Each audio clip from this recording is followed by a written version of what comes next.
There was a lot of mystery about it. We couldn't figure out why the original injury happened. We had no idea why the surgery went bad. There were no answers about what went wrong. But I had pain from the day the surgery happened, and I've had chronic pain now for these 22 years.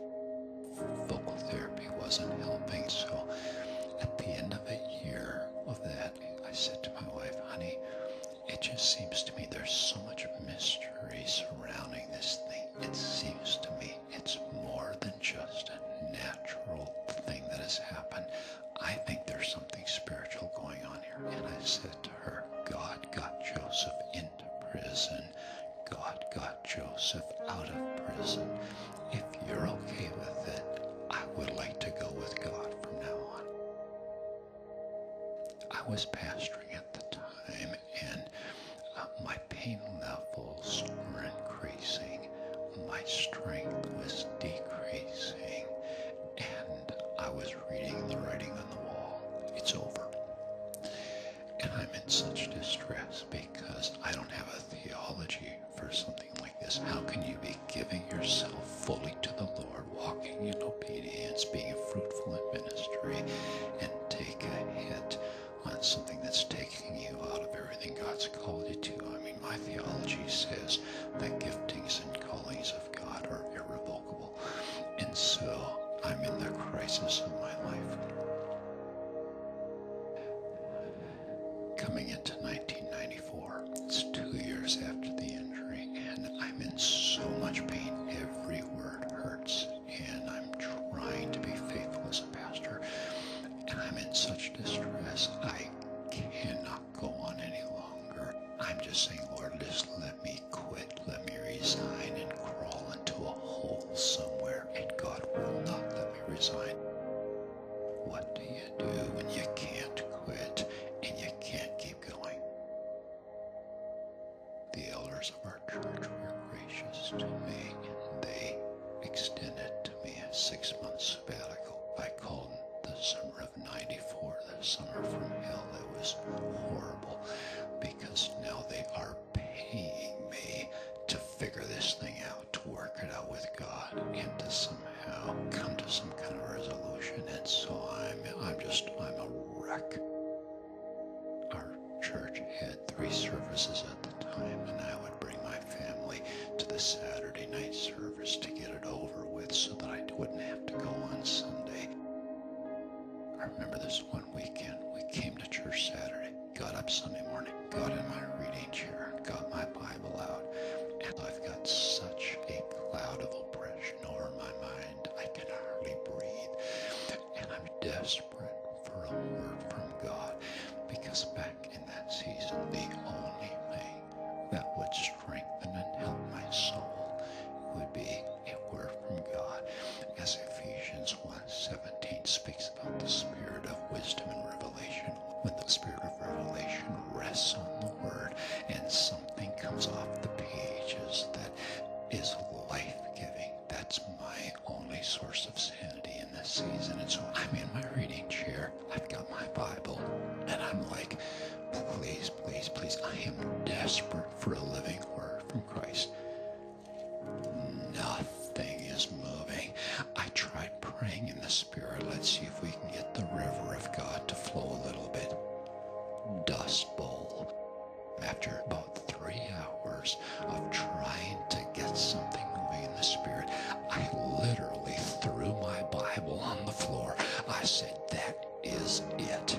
If I'm going to hurt this bad, me, navel-gazing, pity-party, fetal position, self-centered, myopic, my little world of pain. I hate this. If I'm going to hurt this bad, my kids are having fun today.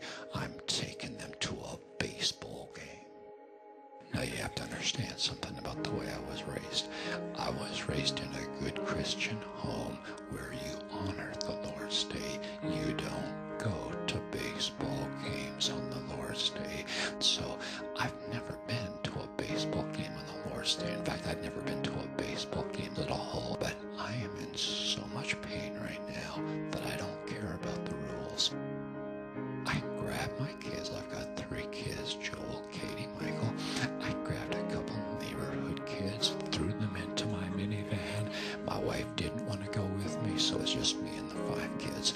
Off we go to watch the Rochester Red Wings AAA ball team.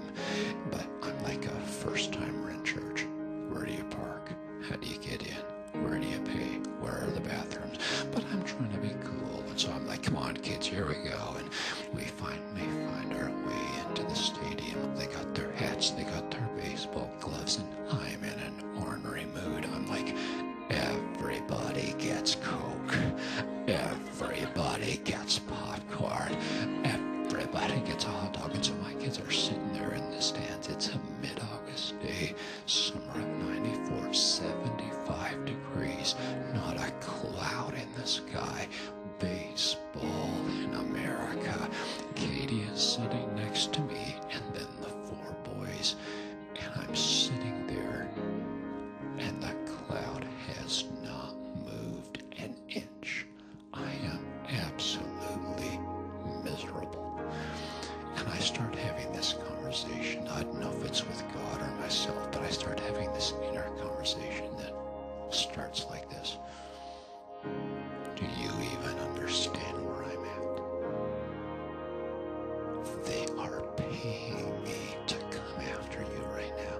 I am coming after you with everything I know, everything I've got, and I cannot shake this cloud of oppression over my mind.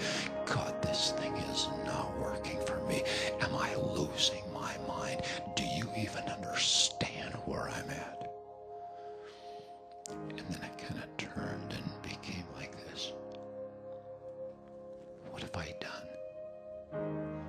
I must have done something to get you really angry at me, because you're taking away from me everything I've ever prepared for, everything I've ever functioned in, everything I've ever been called to, everything I've ever been fruitful in. You're taking it all away from me. What did I do to get you this angry? I swear, when you're in that kind of a tender place emotionally, you have a demon parked on your shoulder, because I've got this megaphone in my ear that is just yelling at me, abandoned, forsaken, it's over. Wake up and smell the coffee. God's finished with you. You're a has-been. I mean, I'm hearing all this stuff in my ear, and every symptom in my body is telling me that's the truth. But did I hear another voice? No. This is the voice.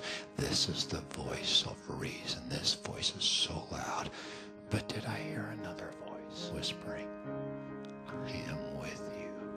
I am for you. I've chosen you. It's not over. This is going somewhere. And I'm sitting in the ball game, torn between the 2 voices, desperately wanting to believe that I am hearing the still small voice of the Spirit. But this other voice is so loud, so compelling, so real. And as I'm sitting in the ball game, this crazy idea goes through my brain, and I am like, no, I am not asking God if I can catch a baseball as a sign that this is his still small voice, that he loves me, that he's with me, that he's chosen me. I am not asking God for a baseball, because, like I said, I was raised too well for that. My parents put it into me from my youth. Thou shalt not tempt the Lord thy God. You do not do that kind of stuff with God. And so I am not asking God for a baseball. Stop it. And then it kind of changed a little bit and became like this. I wonder if God would let me catch a baseball as a sign that I am hearing his still small voice. He is with me. He's closer than ever. He loves me. He's for me. And I'm just like, this is a bad way to think, and I'm trying to shut the stupid thing off, and I cannot shut this idea off in my head, and my analytical side kicks in, and I start calculating my chances.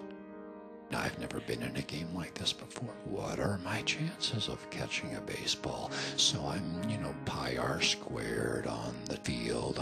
I'm counting how many people are in the stands. I'm counting how many balls are being caught. They're not catching baseballs. And besides that, we're under this overhang. There's a set of bleachers above us. A ball couldn't even get here if it wanted to. Stop this. 3/4 of the way through the game, this guy hits a fly ball. With one motion, hundreds of people rise to their feet. Baseball gloves come out of nowhere. I've never seen so many baseball gloves in all my life. Everybody's on their feet, reaching for the sky, and I'm on my feet with the rest of the fools. Here comes the ball, obviously not coming my direction. It comes like this. It's a cross beam at the base of the overhang, careens off it at this bizarre angle, and comes down straight at me. It hit me in my hands, bounced off my chest, and landed in my daughter Katie's lap. There was an old codger sitting in front of me. He turns around, he says to me, I've been coming to this field every week for 25 years. I have never caught a baseball. Katie goes, I got a baseball. I can't talk to her because of this, but I'm looking at her, I'm thinking, that ain't your baseball. That's my baseball. And I took that ball and I just held it in my hand and I sat in the stands and he gave me a baseball. I don't know if you have room in your theology for this, but I'm telling you,